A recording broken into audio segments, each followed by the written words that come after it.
and started charging at me.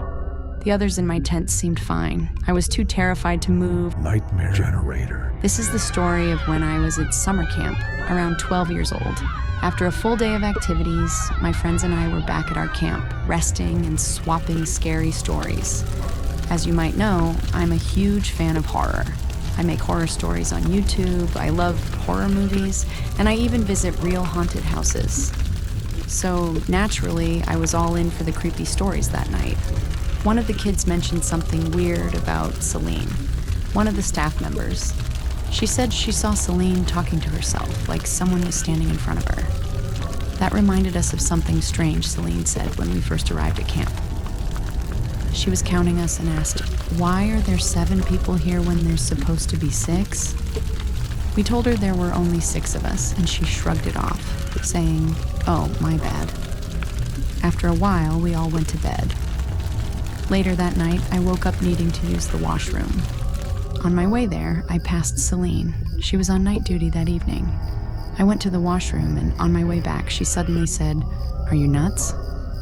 I was confused and asked, "What?"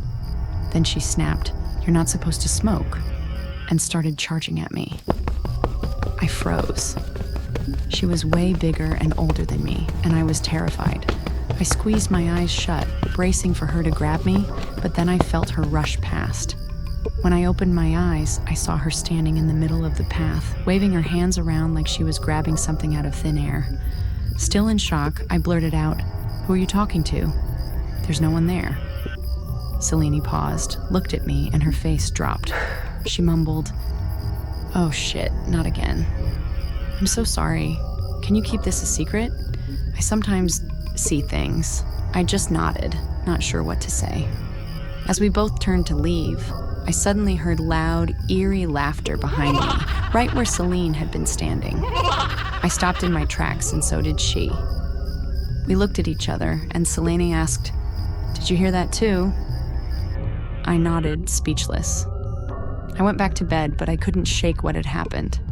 Just as I was drifting off, I heard the same laughter again. This time, it was right next to my ear. I was too terrified to move or open my eyes, afraid of what I might see if I did. The laughter echoed in my head, haunting me, and it didn't stop until the morning. When I woke up, I tried convincing myself it was just a nightmare. The others in my tent seemed fine, chatting about the day ahead like nothing had happened. No one else mentioned hearing laughter, not even Celine.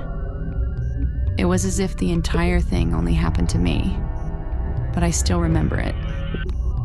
That laughter, it wasn't in my head. I know it wasn't.